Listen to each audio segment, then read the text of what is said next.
Welcome to the New World Order Showcase Podcast. Your host, Jill Hart, the coach's Alchemist. Couldn't be more excited to have you join us today.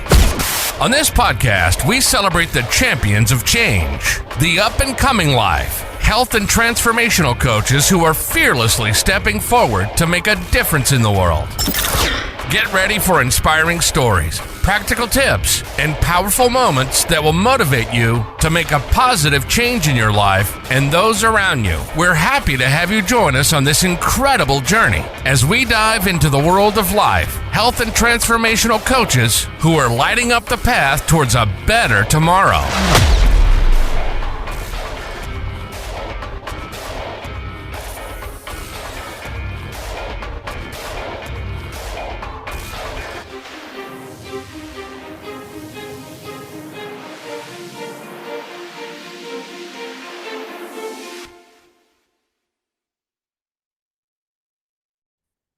Hi, and welcome to the New World Order Showcase Podcast. Today, we are talking with Beth Thomsen. Beth is a certified spiritual and intuitive coach, and she is clairvoyant and clairaudient, and she weaves this into her life coaching sessions on Soul Science Coaching. So welcome to the show, Beth, and we're really excited to chat with you today. Thank you so much for having me. I'm really excited to talk to you today. So as we were talking before we got started here, I'm really interested in this whole clairaudient, clairvoyant thing and how you managed to weave that into your coaching. So you want to tell us about that? Yeah, sure. So my background is in marketing communications, and I had a niche in healthcare. So for the first 20 years of my career, that's what I was doing. And I kind of joked that I was a closeted medium. And so a medium is someone who, of course, can connect and talk to energetically with loved ones who've crossed over. And I learned that I had this ability in my early 20s. I don't know if you want me to tell the story, but so my grandfather, my maternal grandfather, came to me at the gym. You know, there's an expression that we can hear from our loved ones and also intuitively from our own higher self when we ourselves are in a very meditative, quiet, grounded space. And so think of folding laundry, doing the dishes, going for a walk, taking a shower. Those are very kind of tranquil experiences where your mind is a little bit quieter. And so as it turns out, I was on a treadmill at the gym, and literally out of nowhere, I suddenly recognized that I had an energy next to me that I recognized to be my grandfather. And he passed away when I was very young, I think maybe 8 years old. So this is in my early 20s now when this is happening.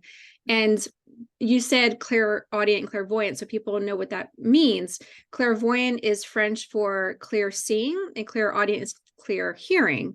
So there's another expression called claircognizant, which means clear knowing. So it was kind of I just knew. I can't explain it. I didn't physically see him with my eyes, but I just knew it was his energy.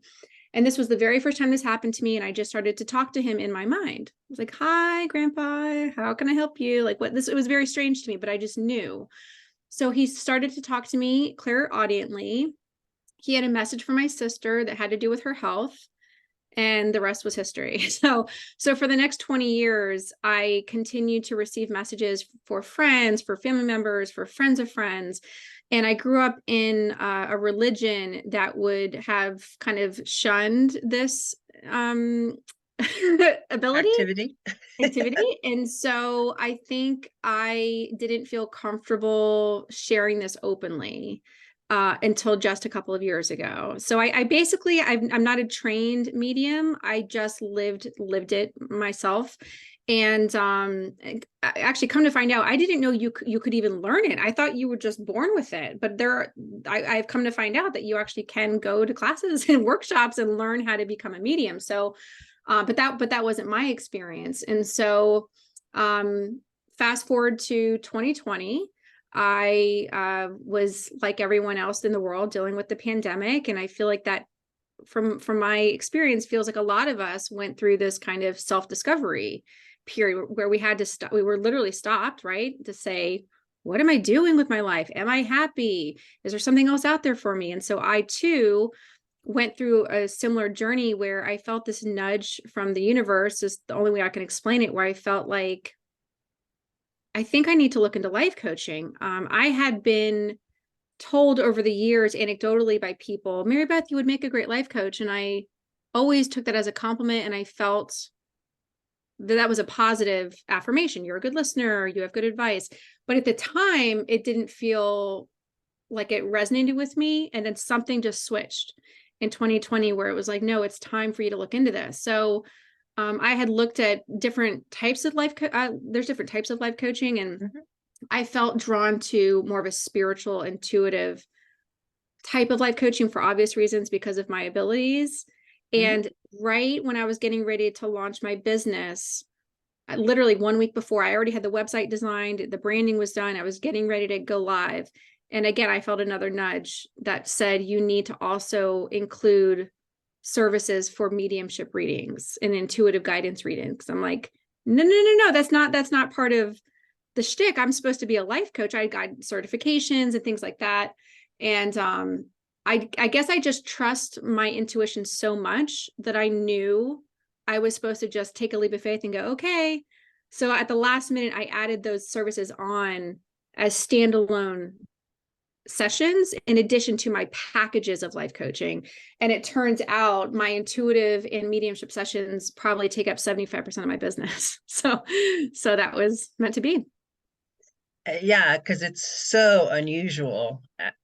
It's one of those things. How do you marry them into your coaching practice? I mean, how does that, what kinds of things do you help people achieve with your life coaching business? And then how does the mediumship enter into that?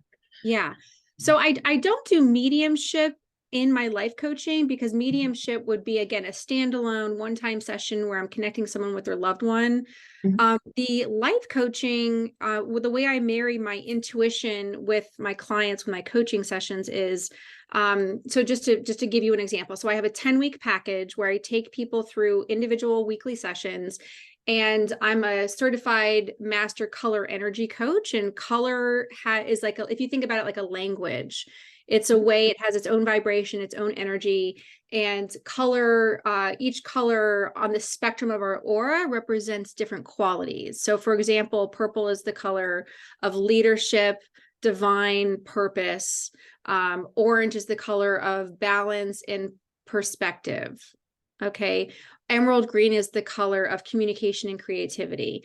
So I take people all through the colors of our aura, and every week I take them through understanding the positive qualities of that color or the shadow sides of that color. So if someone, for example, deals with anxiety, mint green is the color of life force and enthusiasm. So they would want to work with that color mint green to help offset that anxiety they're dealing with. So I take them through exercises, meditations, and then I send them home to live their life working with those color techniques that I teach them. And also go through kind of self-exploration through, I would say, like the three major buckets of our life. So relationships, which would be the relationship with yourself, the relationship with your loved ones, your peers, your community. I take them through different modules that have to do with your spiritual, intuitive connection to your higher self. And then the third section that we focus on is a business, abundance, and prosperity. So I help them set a goal for our time together. And then over the course of 10 weeks, we try to work through at least getting more clarity about whatever it is they want to focus on. And then when they're done with their coaching with me, they now have a toolbox to work with their color energy of what's going on in their life and how they can use that color energy to their benefit. And then from an intuitive standpoint, because I kind of channel intuitive information about people when I'm in their space, I can help coach them based on what I'm energetically feeling or hearing about them as we're having our connections, if that makes sense. It makes total sense. That's really interesting about the colors. And I'm thinking back to a time I had a room that was orange and yellow and it had green carpeting in Southern California. And my room faced the direction where the sun came in. It was the most miserable experience I ever had in my entire life.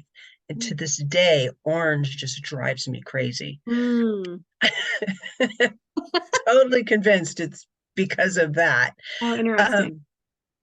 and it was when I was a teenager.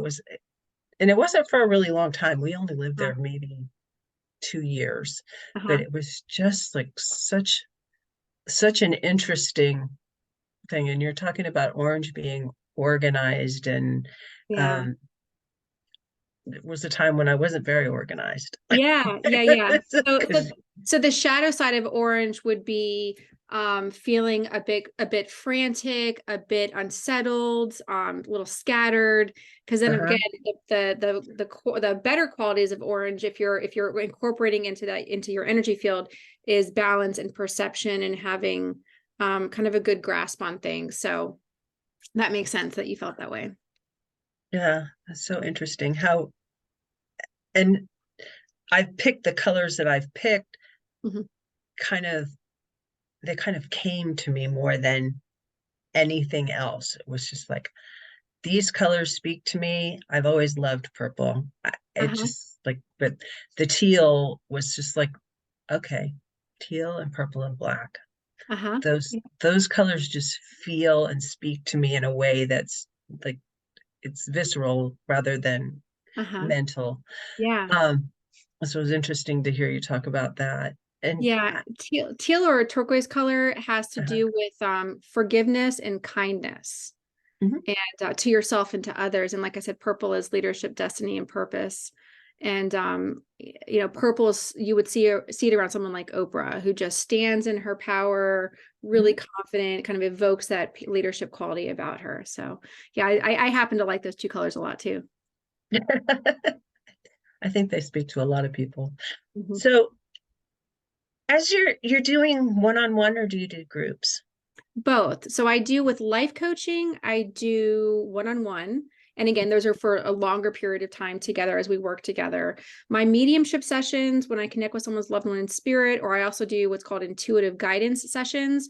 So Mhm. that's when someone is looking for clarity, guidance, some perspective about, name anything, their finances, their relationships, their career, their children, their spirituality, their self-care. So people can kind of come into this session with their intentions of what they'd like some guidance on, and I connect with their soul level self to kind of get these downloads of information that would be useful for them, so they can walk away from the session feeling like they have more clarity to move forward. And then I also do every couple months I do workshops where I'll teach different topics. I've taught about what's the difference between your angels and your spirit guides and how to connect with them. I've done sessions on manifesting. I've done workshops on how to work with your clairs, like we talked about earlier, your clairvoyancy and clairaudient, things like that, your chakras. So I try to provide content that is helpful for people who maybe they're interested in it, or they have some familiarity, but they don't really have the tangible steps or knowledge of how to actually apply um, those topics. So yeah, so I do workshops. I do have also a mentoring package where it's called intuitive mentoring. So you feel like, again, you might have, everyone has the ability. Intuition is, in my opinion, a divine birthright. All of us will say the words like, my gut told me, or I just had this feeling, or your sixth sense. So we all have it. It's just a matter of if you actually utilize it. And so I have a mentoring program for people who kind of want to get the fundamentals of how to connect with their own intuition and Mhm. trust themselves more.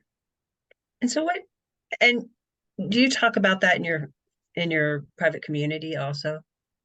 I do, yeah. So I'm very active on social media, on Facebook and Instagram, where practically Monday through Friday, I'm sharing content that has to do with life coaching or intuitive tips. And I try to make them short and digestible. But if people go to my social media pages, they'll, get lots and lots of great tips and advice and content with regards to these kinds of topics. That's interesting. So what is the difference between angels and your spirit guides?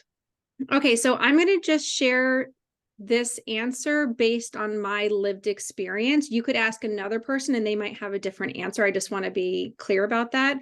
So angels, from my understanding, are, the name angel means messenger of God. So that's what it actually means. And they are very, very high level, high energy light beings that are here to be of service to us as we live our lives. It's my understanding and belief that they've never been human beings. They've never walked earth like we're doing now. And it's also my understanding that we all have a guardian angel that has been with us since conception all the way through our entire life. They're here for protection, for guidance, for comfort. They will help us when we call on them for help. They'll, be there just like that. A spirit guide, from my understanding, is someone who has walked in human form before, earthside. And if you happen to be open to the idea of reincarnation, or that we might live more than one life, the idea is that these spirit guides have been through probably many, many, many lifetimes and have learned all the lessons they've come here to learn at a soul level. And then they kind of almost graduate, if you think about it like that, to becoming a guide. So all of us humans have guides in spirit. I think we have at least one or two that are with us our entire lifetime.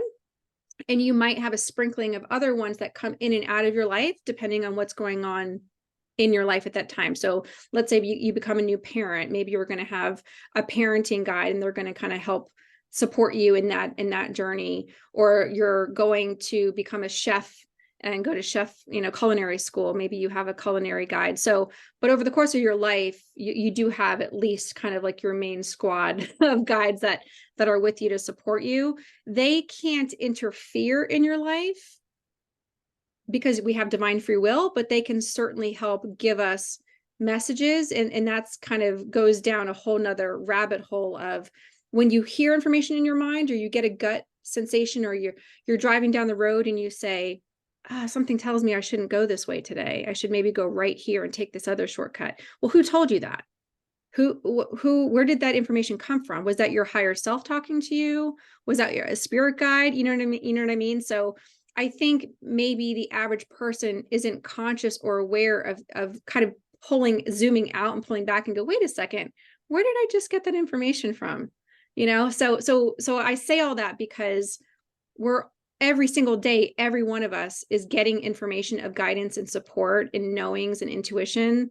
We may not just pay attention to it because we're so used to it. You know what I mean? Mm-hmm. So how do you tell if it's just the voice in your head, your higher self, or if it's your spirit guide, or if it's an angel, your guardian angel? So that's a good question. To be honest with you, me personally, it doesn't make a difference to me. I don't necessarily have to know who told me that, all I know is that I have this immense trust. I just trust it so much because, you've probably also heard this kind of expression of trust your gut, trust your intuition. And if you'll never go wrong. And I've never heard anyone say, I trust my intuition, and it smacked me in the face. Like people don't say that. They'll say the opposite. I didn't listen to my intuition. I knew I shouldn't have done that, or I knew I should have done this, and I regret it. So I don't necessarily care so much about discerning who I'm hearing from, to be honest with you. Now I can tell you some tips if you really did want to know. I would say asking for signs. So if I happen to have an association with feathers and angels. So if I wanted to know if my angel sent me this message, or if this was my angel, show me a feather in the next 24 hours, whether I see an actual feather on the ground or whether one comes to me in passing through, I'm scrolling social media and there's a big feather that's up on the screen. I'm like, okay, thank you, angel, for that validation. So there's different kind of techniques you can do to try to discern, if you really wanted to know. Interesting. Yeah. So you talked about validation, and it's like I've got all of these questions I want to ask around this topic because it's so interesting. So what about the voices in your head that are critical. I mean, a lot of people run around with that little voice that tears them down.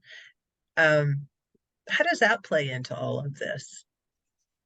So that's probably more on the lines of a life coaching type of experience. I help people work through limiting beliefs.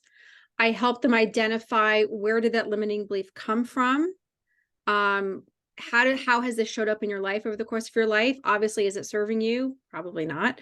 And then trying to decipher and determine how they can rewrite the transcripts in our heads, because it's something like, don't quote me, but something along the lines of 70 to 80,000 thoughts a day, and 90% of them are the same ones you had yesterday. Yeah.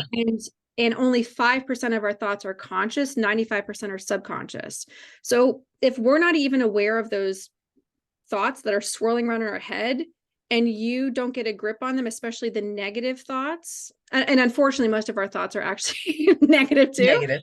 So it just takes a lot of, I mean, obviously coaching helps, but really becoming conscious of what those thoughts are. And we have these kind of neural circuits. I think of them, the image of, if you're walking down a path, let's just say hypothetically, you have a lake in your backyard, and you walk down your back porch and you walk over to the lake, and it takes about 30 steps to get there. And you've walked that path so many times that the grass has cleared away, and all it is mud, because you've walked it so many times. And I feel like that's a metaphor for our neural pathways that have these really deeply conditioned thoughts of, I'm not worthy, or I'm not good enough, or I'll never get this opportunity, or I have bad luck, or whatever these thoughts are. And so it's unfortunate because they're so deeply ingrained in our mind. However, it is possible to rewrite them. And so I work with clients to partly help them identify and rewrite those narratives. And so to answer your question about how do you deal with the negative fear, I mean, again, that could be a 3-hour conversation of how do you do that? But I would say the biggest one to me is identifying it. If you can just pay attention to your thoughts, and the next time you catch yourself saying a negative thought, pause, acknowledge it, and say, where did that come from? Because that certainly did not come from your higher self. That certainly did not come from any angelic being. That came from some kind of, probably I mean, not to sound cliche or corny, but probably your childhood, probably something that came up when you were a child that that has really sat with you over the course of your life. And so I would say first is identifying it. And then I'm a big fan of energetically releasing. So I would almost put that thought in a bubble and just watch it almost like a balloon, like go up in your mind's eye, in your imagination, and watch it float away. Mm-hmm. You know, there's lots of techniques you can do when it comes to releasing and cutting energetic cords, thoughts, beliefs. But it is a process. You know, if we have been living with these beliefs and these thoughts for the better part of our life, it's just like losing weight. You know, you didn't put it on overnight, you know, you're not going to get it off overnight. So it's definitely a process, but it's such a beautiful result if you're able to put in the work and be mindful of what those beliefs and thoughts are, because they're not true. Well, nothing is true. Mm-hmm. It's just what we remember them as, and everybody remembers it differently. So what is the truth and what is reality? Exactly. Oh yeah, that's a whole nother story. It's like the Matrix. Exactly. Yeah. So have you found that as people become better at paying attention to what's the conversations that are going on in their head, that and connecting with your body and your mind together, because a lot of people go through life disconnected from their body, and sometimes you hear things with your gut, or you hear things with your heart, not just your ears. When you're like clairaudient, you can have a feeling that's actually a sound.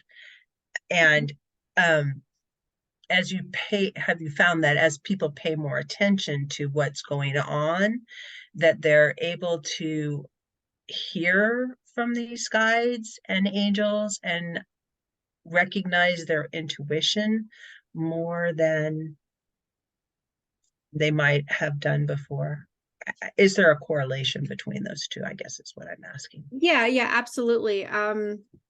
I feel like people who, especially in the life coaching portion of my business, if that was their goal that they set out to do, that that they, over the course of our time together, will lean into listening and tuning in more and trusting it more. And something else that I found seems to be a pretty common denominator among people who have that goal in mind is there's a fear.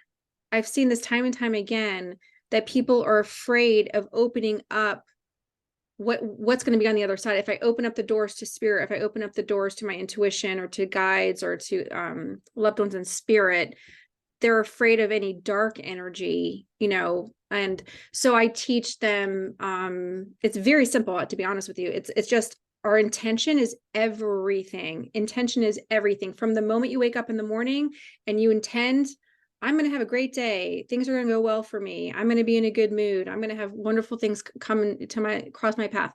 Or you wake up and go, oh, it's going to be a long day today. It's so busy. Da, da, da, da, da. Oh, I've got to see so-and-so today. Oh, she's always in a bad mood. You're just setting the intention energetically for what's going to happen over the course of your day. And the same is true for our connection to spirit. So I intend with my heart and my intentions that I'm only connecting with the highest vibration of love and light, period, end of story. And I set that intention, and so it is. And so if you feel like you might have something that feels a little dark or dense to you, you just say, you're not welcome here. You're I'm kind of commanding you to leave and go back to where you came from. And just like that energy it goes away. So I find that seems to be something that people have a little bit of hesitancy about opening up their doors, so to speak, energetically, is, am I going to inadvertently be opening up the possibility to have something that I don't want around me? And I find that that's just not the case, because if you set the intention to set your boundaries, and my intention every time I do a session is I'm working with the highest vibration of love and light, period. And that's it. Do you find that, couch this carefully, Okay. people who have come out of religious indoctrination tend to have that fear more than people who really were never privy to that Sure schooling? Yeah, absolutely. Are you asking me if I agree, or? Yeah, I'm just wondering what your thoughts were about that. I believe that's probably true, that people, they either have had a negative experience and so now they're just scared of it, which is completely understandable. But I think also people, I mentioned to you earlier that I was brought up in a religion that shunned this kind of thing, which I always found ironic, because I was taught in this faith to pray to angels, to pray to things I can't even see with my own eyes, and to have this, blind faith and asking the saints for protection. And so I find it so ironic, because I'm like, I'm doing the exact same thing. I just happen to hear back from them. It's like a two-way walkie-talkie. That's the only difference, so I don't see why it's any different than that. But again, I think about the religious fear, absolutely. It's so interesting you bring this up. I heard this somewhere recently, where the philosophy that there could be hypothetically religions that try to emanate this sense of fear, so that you have to stay within the confines of the church to be saved or to be liberated or to be protected. And so if you have the fear, then you're more likely to stay close to home base.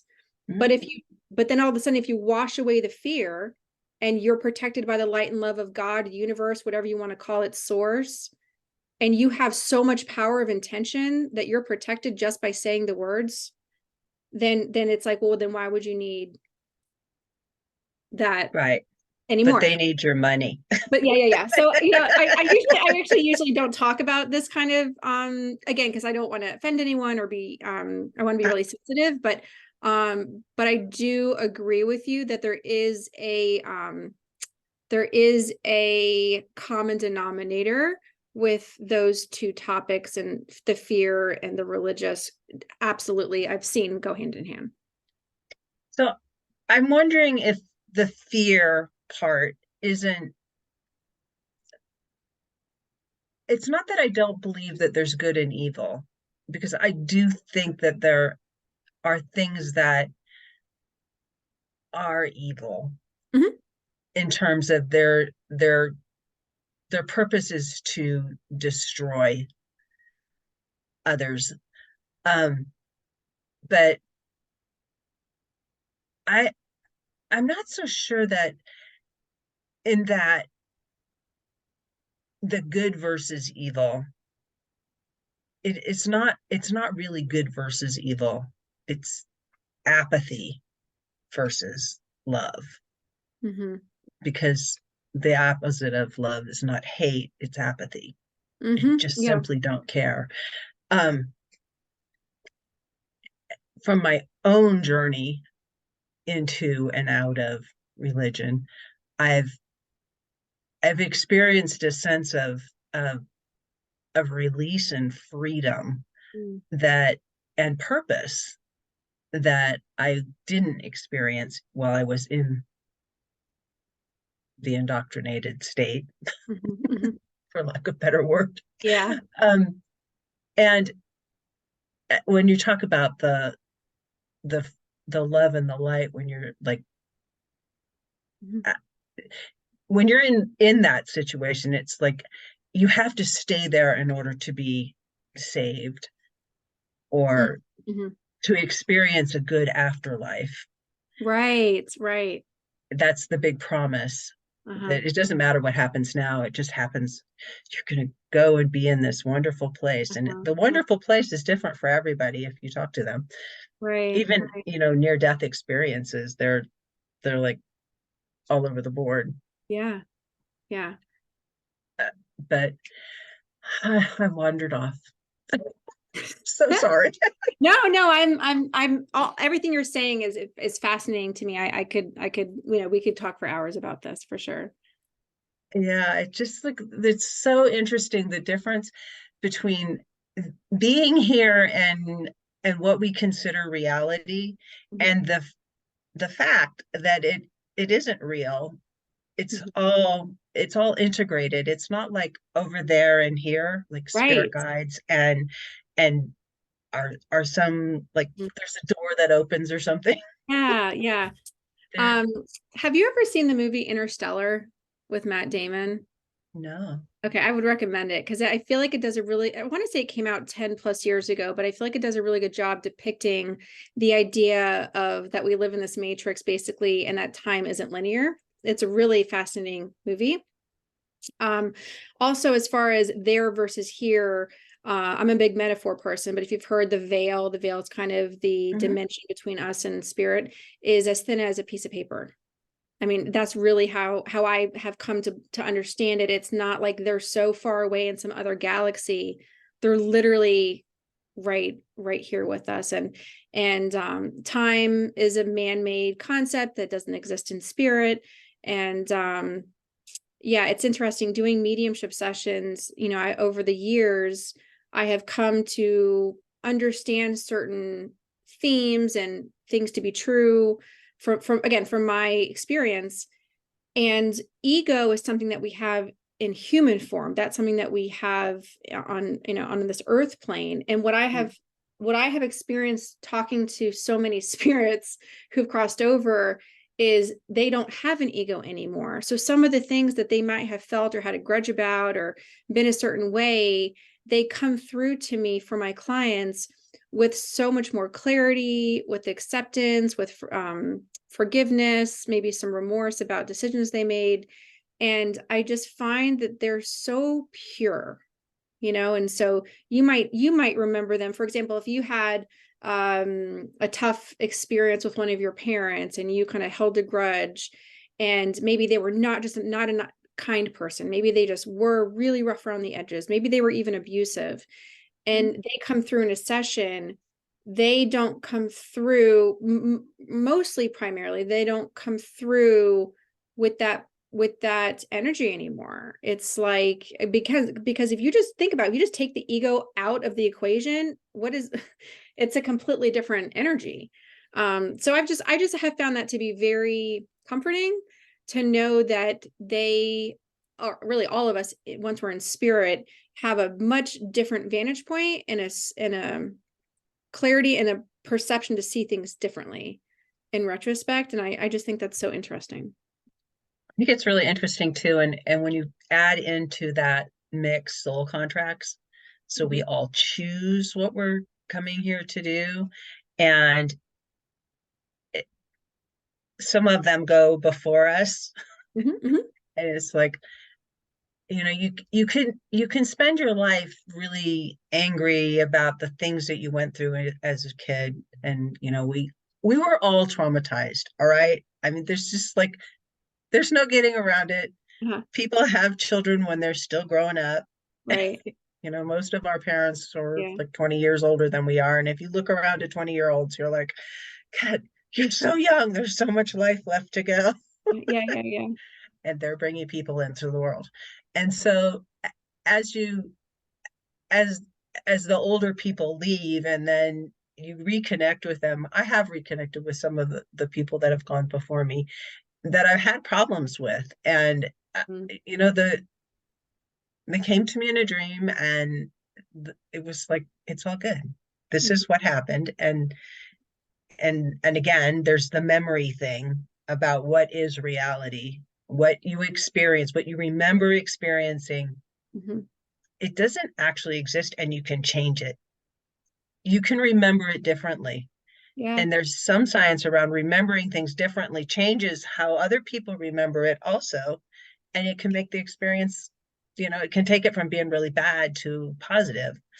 And I've seen people who've been like sexually abused. There was one gal that I talked to, she was sexually abused.